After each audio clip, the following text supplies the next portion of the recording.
வணக்கம். தமிழக வெற்றிக் கழகத்தோட தலைவரான தளபதி விஜய் அவர்களை வந்துட்டு சிஎம் ஆக்கத்தான வேலைகள் நடந்துகிட்ருக்கு. மே 4ஆம் ரிசல்ட் வந்தது இல்லையா, அதுலேருந்து 5 நாள் ஆயிடுச்சு. இன்றைக்கி மே 9ஆம். பட் இன்றைக்கி வரைக்கும் பார்த்தீங்கன்னா விஜய் அவர்களை சிஎம் ஆக்க முடியலை. ஏன் அப்படின்னா அவர்கிட்ட 118 எம்எல்ஏக்கள் இல்லை. அவங்க ஜெயிக்கும் போது பார்த்தீங்கன்னா 108 எம்எல்ஏ இருந்தாங்க. அதை எடுத்துகிட்டு போயிட்டு கவர்னர்கிட்ட காமிச்சு எங்கிட்ட 108 எம்எல்ஏ இருக்காங்க, எங்களை ஆட்சி அமைக்க விடுங்க அப்படின்னு கேட்டிருந்தாரு. பட் கவர்னர் என்ன சொல்கிறார் அப்படின்னா, உங்கள்கிட்ட 108 தான் இருக்குது, ஆட்சி அமைக்கிறது 118 எம்எல்ஏக்கள் வேணும்.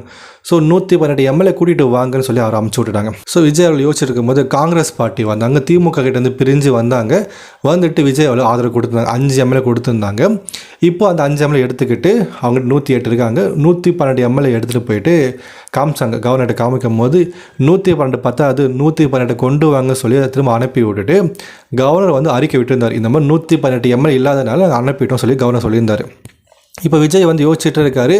இப்போது பேலன்ஸ் இருக்கக்கூடிய அந்த 6 எம்எல்ஏக்காக என்ன பண்ணலாம் யோசிச்சுட்டு இருக்கும்போது கம்யூனிஸ்ட் பார்ட்டிகிட்ட கேட்டிருந்தாங்க. 2 கம்யூனிஸ்ட் பார்ட்டி இருக்காங்க, அவனை கேட்டிருந்தாரு. அவங்க என்ன சொன்னாங்கன்னா, விசிகா வந்தாங்க அப்புறம் நாங்கள் வரோம் அப்படி சொல்லி அவங்க அமுச்சு விட்டுறாங்க. இப்போ விசிகிட்ட கேட்டாங்க. விசிகா அவர்கள் தொல் திருமாவளவன் என்ன பண்ணார்னா, வரேன் நாளைக்கு வரேன் சொல்லிட்டு டிலே பண்ணிக்கிட்டே இருக்கார். இப்போது டிலே பண்ணி விஜய் அவர்கள் டென்ஷன் ஆகிட்டே இருக்குது. யோசிச்சுக்கிட்டே இருந்தாங்க. இதுக்கு நடுவில் இன்னொரு பிளான் அவர் போட்டாங்க. ஏன்னா எடப்பாடி பழனிசாமி இருக்கார் இல்லையா, அவர்கிட்ட 47 எம்எல்ஏ இருக்காங்க. இப்போது அந்த 47 எம்எல்ஏல சில பேர் ஒரு 15 பேர் கிட்டே என்ன போயிட்டாங்க, சிவி சண்முகம் அவருடைய தலைமையில் பிரிஞ்சுட்டாங்களாம்.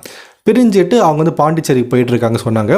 இப்போ அவங்க என்ன யோசிக்கிறாங்க அப்படின்னா, அவருடைய தலைமையில் சிவி சண்முகம் தலைமையில் அந்த 15 எம்எல்ஏக்கள் தாவேக்கோட இணைக்கத்துக்காக யோசிச்சுக்கிட்டு இருக்காரு. அப்படி நினைச்சாங்க அப்படின்னா அதில் பெனிஃபிட் அவங்களுக்கு வரும் இல்லையா.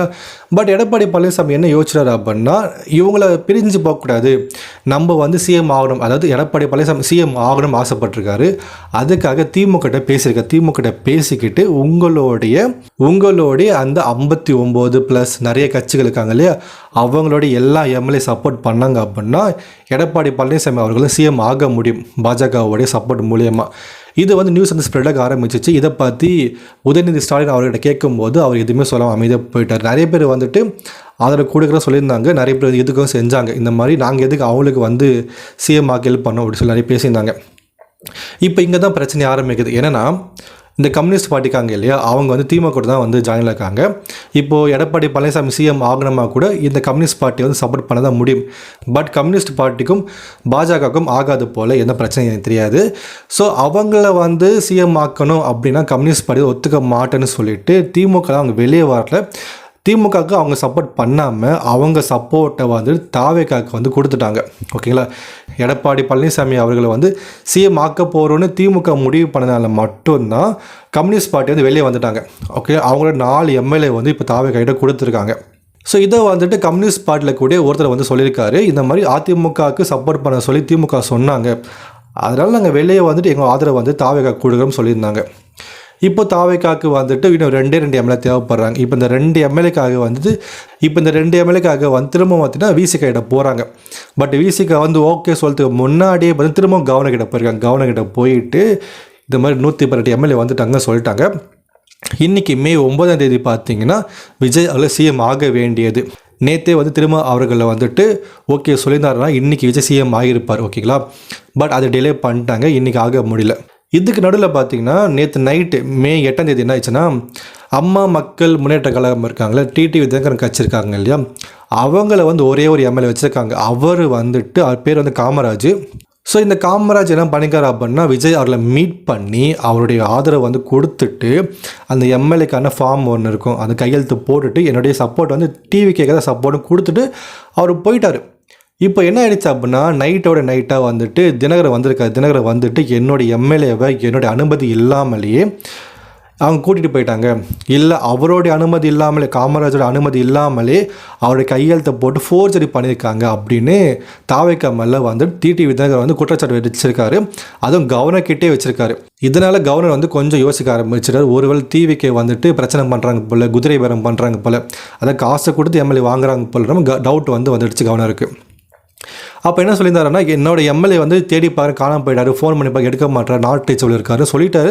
ஒரு 1 ஹவருக்குள்ளே பார்த்தீங்கன்னா அவரை கூப்பிட்டு உட்கார வச்சு ப்ரெஸ் மீட் கொடுக்குறாரு.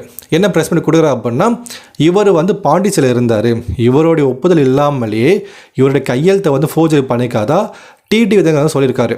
பட் இதை சொல்லி முடித்து கொஞ்ச நேரம் கழித்து பார்த்தீங்கன்னா தாவேக்கா தரப்புலேருந்து ஒரு வீடியோ வந்து ரிலீஸ் பண்ணுறாங்க. என்ன வீடியோ அப்படின்னா, காமராஜ் அவர்களை வந்து காருக்குள்ளே உட்காந்துட்டு அந்த பேப்பர் வந்து சைன் போடுற மாதிரி அந்த அவருடைய சப்போர்ட்டை வந்து தாவேக்கா தர மாதிரி சைன் போட்டிருக்காரு. இதை வந்து ரிலீஸ் பண்ணிக்காங்க. இதை பற்றி மே 9 கேட்குறாங்க. அதுக்கு தினகரன் என்ன சொல்கிறார் அப்படின்னா, அது வந்து ஏஐ வீடியோ அப்படின்னு பச்சையாக போய் சொல்லிட்டாரு. ஓகேங்களா? இதை பற்றி அந்த காமராஜ்கிட்ட கேட்கும் போது அவர் என்ன சொல்கிறாருன்னா, நான் சைன் போடலைங்கன்னு அவர் ஒத்துக்கிறார். நான் சைன் போடலன்னு சொல்லிட்டாரு. அப்போது அந்த வீடியோவில் இருக்கிறது யாருங்க? இந்த மாதிரி ஒரு பொய்யான குற்றச்சாட்டை வந்து விஜய் அவர்கள் மேலே போட்டிருக்காங்க தினகரன் அவர்கள்.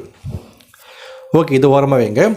இன்றைக்கி மே 9 பார்த்தீங்கன்னா திரும்ப அவர்கள் வந்து ஓகே சொல்லிவிட்டு சைன் போட்டு கொடுத்துறாரு. அவர் 2 எம்எல்ஏ கொடுத்துருக்காரு.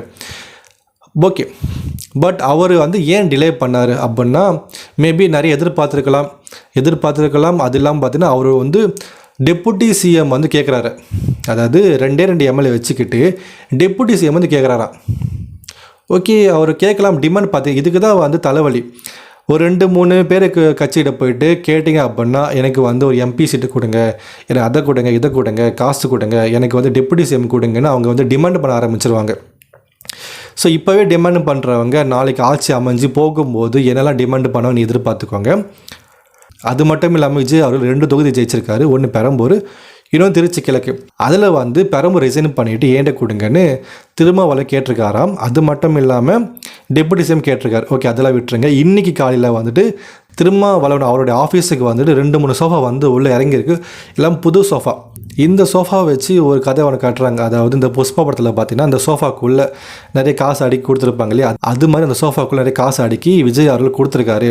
காசை கூட தான் திருமாவளவனுடைய 2 எம்எல்ஏ வாங்கியிருக்கதா பேசப்படுது. ஃபுல்லாக ஃபேக்கு தான், அதில் ஒரிஜினல் கிடையாது. ஏன்னா விஜயாவில் காசு செலவெல்லாம் பண்ண மாட்டேன், ஏன்னா காசை செலவு பண்ணாமல் தான் இவ்வளோ சீட் ஜெயிச்சிருக்காரு. டிவிக்கேவே 2-3 தொகுதியில் காசு கொடுத்தாங்க சொல்லப்படுது. ஸோ ஃபைனலாக பார்த்தீங்கன்னா 118 எம்எல்ஏ வந்து விஜய் அவர்களுக்கு ஆதரவு கொடுத்துருக்காங்க. அது மட்டும் இல்லாமல் தினகரன் வந்து விஜய் அவர்கள் மேலே ஒரு குற்றச்சாட்டு வச்சுருக்காரு. எனக்கு தெரிஞ்சு நாளைக்கு இல்லை நாளன்னைக்கு மண்டே பார்த்தீங்கன்னா விஜய் அவர்கள் சிஎம் ஆகிடுவார். ஃப்ளோர் டெஸ்ட் நடத்துவாங்க. அதில் 118 எம்எல்ஏ கை தூக்கி ஆகணும். கை தூக்கினா மட்டும்தான் பிரச்சனை இல்லாமல் ஆட்சியை நடத்த முடியும். இது மட்டும் இல்லாமல் போகும்போது கம்யூனிஸ்ட் பார்ட்டி வருவாங்க, காங்கிரஸ் பார்ட்டி வருவாங்க, விசிகா வருவாங்க, எனக்கு அதை பண்ணி கொடுங்க, இதை பண்ணி கொடுங்கன்னு டிமாண்ட் வைப்பாங்க.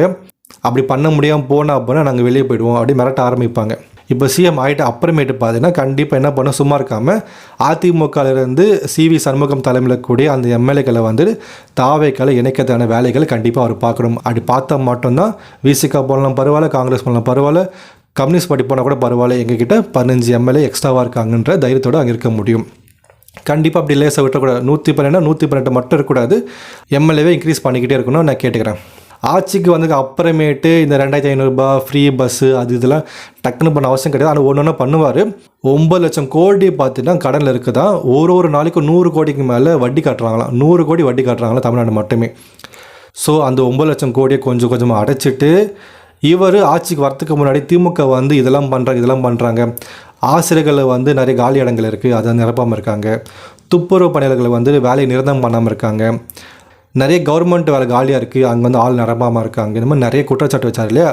அதெல்லாம் கொஞ்சம் கொஞ்சமாக அவர் வந்து சரி பண்ணியாகணும். ரோடு, தண்ணி, கரண்ட்டு பில்லு இந்த மாதிரி எல்லாத்தையுமே அடிப்படையாக அவர் சரி பண்ணுற சொல்லியிருக்காரு. பண்ணுவார பார்க்கலாம். ஓகே ஃப்ரெண்ட்ஸ், விஜய் சிஎம் ஆகிட்டார், ரொம்ப ஹாப்பி. கௌரி அவங்க வந்து விஜய் அவர்களுக்கு வாழ்த்துக்கள் சொன்னாங்க. ஓகே ஃப்ரெண்ட்ஸ், இன்னொரு வீடியோவில் பார்க்கலாம். நன்றி, வணக்கம்.